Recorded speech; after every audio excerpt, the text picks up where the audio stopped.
মা ইউবাহু মিনাল গীবা, যে সকল গীবত করা বৈধ। কোন কোন গীবত করা বৈধ? হাদিসের মধ্যে সুন্দর ব্যাখ্যা দেওয়া আছে। হাদিসের মতনের মধ্যে, ইবারতের মধ্যেও আছে। আল্লাহ রাসূল বলছেন, রাসূল নিজে আরেকজনের দোষ বলছেন। তার মানে কি বোঝায়? কিছু কিছু ক্ষেত্রে মানুষের দোষ বলা যায় না। তাহলে ওই ক্ষেত্রগুলো কি?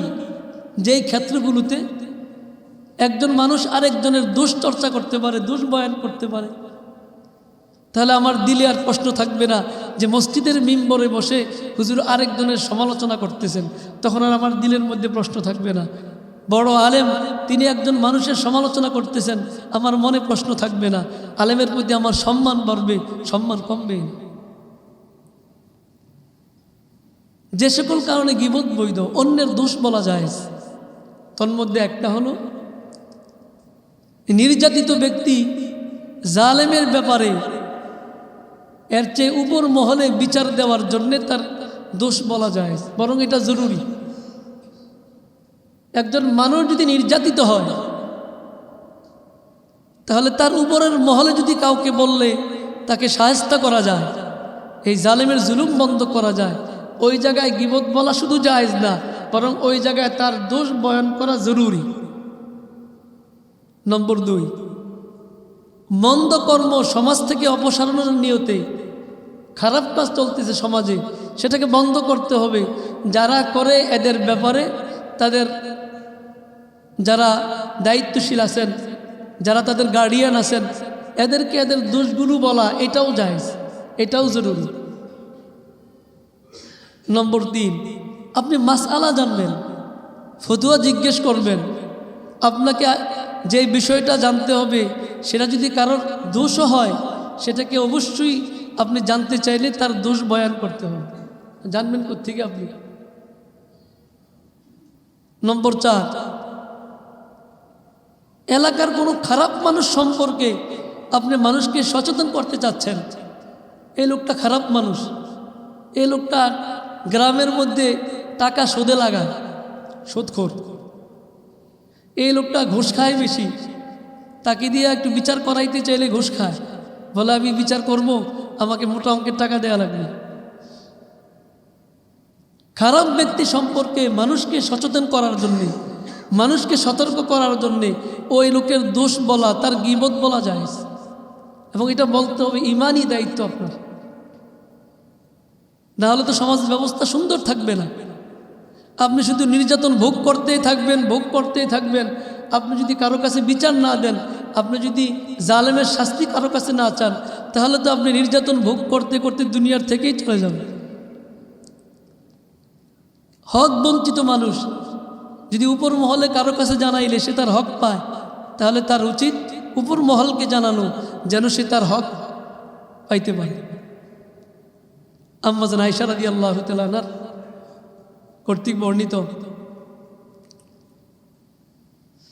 তিনি বয়ান করেন, একদিন হযরতে হিন্দ আবু সুফিয়ান রাদিয়াল্লাহু তাআলার স্ত্রী রাসূলের কাছে আসছেন। আনা আয়েশা রাদিয়াল্লাহু তাআলা আনহা قالت هند امرأة أبي سفيان للنبي صلى الله عليه وسلم। আম্মা জান আয়েশা রাদিয়াল্লাহু তাআলা আনহা বলেন, আবু সুফিয়ান রাদিয়াল্লাহু তাআলা আনহুর স্ত্রী হিন্দ রাসূলের কাছে আসলেন। এসে রাসূলকে বললেন, ইন্না আবা সুফিয়ান রাজুলুন শাহীহুন। আল্লাহর নবী, আবু সুফিয়ান আমার স্বামী তো অত্যন্ত বখিল মানুষ, কৃপণ মানুষ, অনেক কৃপণ, অনেক কাঞ্জুস, এতটাই বখিল, সে আমাকে আমার হক দিতে চায় না। সে আমার যে বরণ পোষণের খরচ দেয় সেটা আমার হয় না, আমার সন্তানেরও হয় না। লাইসা ইউতিনি মা ইয়াকফিনি ওয়া ওয়ালাদি ইল্লা মা আখাযতু মিনহু ওয়া হুয়া লা ইয়ালামু। আবু সুফিয়ান রাদিয়াল্লাহু তাআলার স্ত্রী রাসূলকে বললেন, আল্লাহর নবী, আবু সুফিয়ান আমাকে এই পরিমাণ সম্পদ দেয় না, এই পরিমাণ টাকা আমাকে দেয় না, যেটা আমার জন্য যথেষ্ট হয়, আমার সন্তানের জন্য যথেষ্ট হয়। আমি কি করব? আমি তাকে না জানাইয়া ওয়া লা ইয়ালামু, সে জানে নাই, তাকে না জানাইয়া তার সম্পদ থেকে আমি কিছু নেই, যেটা আমার জন্য যথেষ্ট হয়, আমার সন্তানের জন্য যথেষ্ট হয়। আমার স্বামীর টাকা আছে, টাকা এক জায়গায় রাখে, আমি জানি আমি আমার জন্য যতটুকু আমার প্রয়োজন হয়, আমার সন্তানের প্রয়োজন হয়, এতটুকু আমি তার সম্পদ থেকে নেই, তার টাকার থেকে আমি নেই। কিন্তু ওহুয়ালা ইয়া আলম, সে জানে না। ইয়া রাসূলুল্লাহ, এটা কি আমার জন্য বৈধ হবে কি? ফাকাল রাসূলুল্লাহ সাল্লাল্লাহু আলাইহি ওয়াসাল্লাম, আল্লাহ নবী বললেন, খুদি মা ইয়াকফিকি ওয়া ওয়ালাদিকি বিল মারুফ। আল্লাহ নবী বললেন, তুমি তোমার জন্য, তোমার সন্তানের জন্য যতটুকু যথেষ্ট হয়, তুমি তোমার স্বামীর সম্পদ থেকে তাকে না জানায়ও ন্যায়সঙ্গতভাবে তুমি ততটুকু নিতে পারো। আল্লাহ রাসূল হাদিসের মধ্যে স্পষ্ট হয়ে গেল।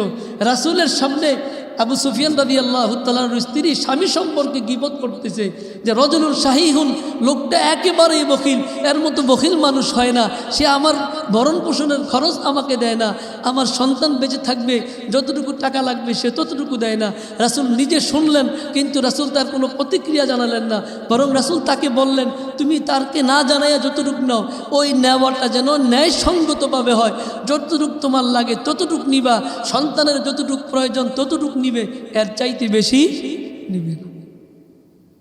তাহলে এই মহিলা হক বঞ্চিত হচ্ছিল, তার হক পরিপূর্ণ দিচ্ছিল না, সে রাসূলকে জানাইলেন, রাসূল একটা ব্যবস্থা বাতলে দিলেন, ওই ব্যবস্থাটা সে আগের থেকে গ্রহণ করত। তাহলে হক বঞ্চিত মানুষ যদি তার হকের জন্য উপর মহলে কাউকে জানায়, এটা জায়েজ না না জায়েজ? ঠিক আপনার উপর জুলুম চলতেছে, জালেম সম্পর্কে যদি আপনি না বলেন, তাহলে তো জুলুম বন্ধ হবে না। ওই জায়গাতে আপনার জরুরি আপনি জালেম সম্পর্কে এর চাইতে উপর মহলে কাউকে জানান, যেন আপনার উপর জুলুমটা বন্ধ হয়ে যায়। একজন খারাপ মানুষ বলছিলাম, এর সম্পর্কে মানুষকে সচেতন করতে হবে। এই সম্পর্কে রাসূল থেকে বর্ণিত আম্মা জান আয়েশা রাদিয়াল্লাহু তাআলা আনহার কর্তৃক রিওয়ায়াত, তিনি বলেন, আন্না রাজুলান ইস্তাযানা আলা রাসূলিল্লাহি সাল্লাল্লাহু আলাইহি ওয়াসাল্লাম। আম্মা জান আয়েশা বলেন, এক লোক রাসূলের কাছে অনুমতি চাইল রাসূলের কাছে আসার জন্যে। রাসূলের কাছে অনুমতি চাচ্ছে যেন লোকটার রাসূলের কাছে আসতে পারে, রাসূলের সাথে দেখা করবে। আল্লাহ রাসূল বললেন, ফাকালা ইযানু লি ইযানু লাহু। আল্লাহ রাসূল বললেন, তোমরা ওই লোকটাকে অনুমতি দিয়ে দাও যেন সে ঘরে ঢুকে। কিন্তু রাসূল সাথে সাথেই বললেন, বিসাখুল আশিরা, এই লোকটা সমাজের মধ্যে সবচাইতে নিকৃষ্ট মানুষ। কে জানাই দিলেন? রাসূল নিজে বললেন, বিসাখুল আশিরা, যে লোকটাকে আমি অনুমতি দিলাম আমার কাছে দেখা করার জন্যে, শুনে রাখো, এই লোকটা এলাকার মধ্যে খারাপ মানুষ, এই লোকটা খুব খারাপ, ফেলে যাম, নিকৃষ্ট, কতই না নিকৃষ্ট লোক এই লোকটা।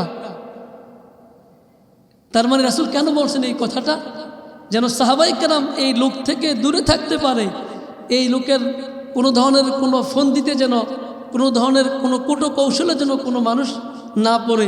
এই জন্য রাসূল সাহাবায়ে কেরামদেরকে জানাই দিলেন, এই লোকটাকে অনুমতি দাও, সে আসুক, কিন্তু লোকটা বুঝে রাখো, এই লোকটা কিন্তু খারাপ মানুষ, এই লোকটা মানুষকে বিপদে ফেলে, লোকটা মুনাফিক। তাহলে খারাপ মানুষ সম্পর্কে যদি সমাজের মানুষকে সচেতন করতে চান, তাহলে আপনি তার দোষ বর্ণনা করতে পারবেন, কোনো সমস্যা নেই।